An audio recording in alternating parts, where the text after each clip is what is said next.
introduce a friend of ours. This is a guy I went over to Paris just to get him on this next record. I think he's the best harmonica player in the world, Mr. Toots Thielman.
Yep, one of my favorite songs by Billy Joel. Leave a Tender Moment Alone. That's how we're going to get started with Words with the Flair for today. And that is the whole sentiment that I wanted to talk about. Check this out. Starting with our first word. It will be based on this video, YouTube video, what writers should learn from Wonder Woman. So this is how this video starts. I love this scene, it says.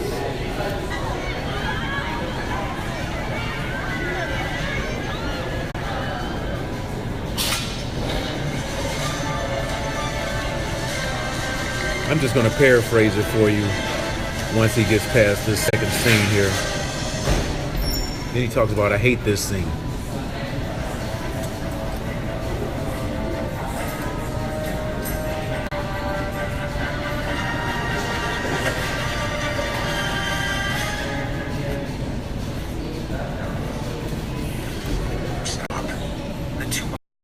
Are about the same thing. The main character stops struggling with their dueling identities and embraces their heroic side. So why did I love one and hate the other? Well, because one is honest and emotional, while the other undercuts its own dramatic purpose with a joke.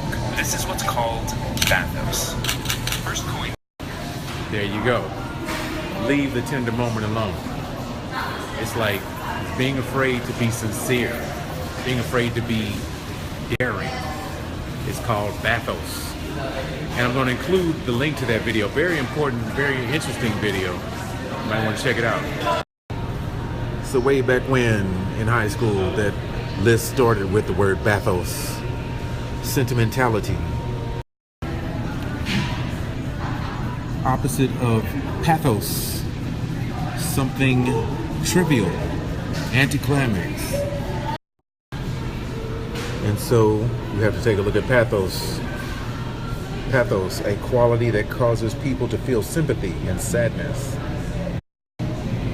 Goes on to say pathos is an element in experience or in artistic representation, evoking pity or compassion. Yeah, so all that getting back to leave a tender moment alone, you know? Just be sincere. If it evokes pity, if it evokes compassion, hey, go with it. Let's move on to the next word. The next word is malapropism. Malapropism is ridiculous misuse of language. And going to my trusty Google image searches for the word. Goes straight to cartoons. I like this one though. My son has great aspersions of becoming a drawer. Of course, we all know that should be aspirations, right? Moving on to the next word, metaphor. Metaphor is the use of a word or phrase which gives a physical similarity. More Google image searches for this one, like this one. The student's mind is a bucket, and the teacher pours in knowledge.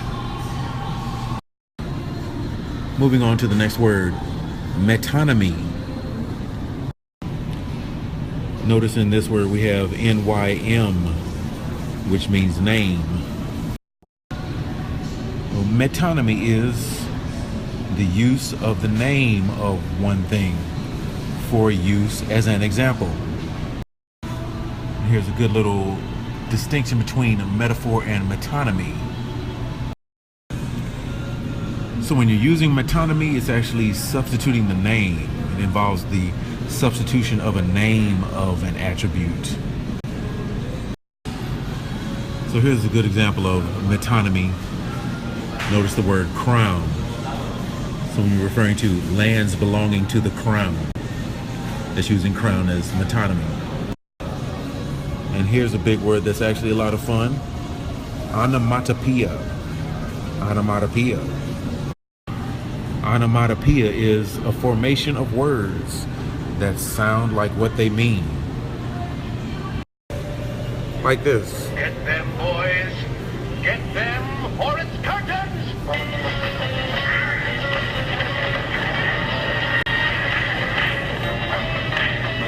We learned what it was before we learned the name onomatopoeia.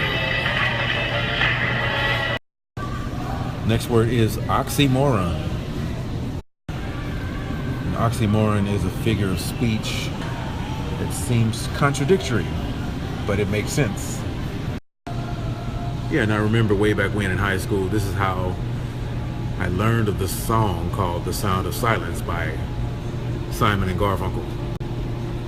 The title is an oxymoron, The Sound of Silence. And the lyrics, a lot of the lyrics are oxymorons.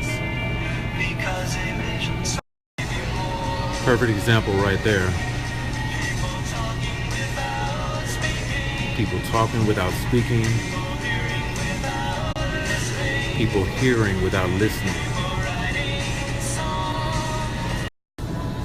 Next word is panegyric.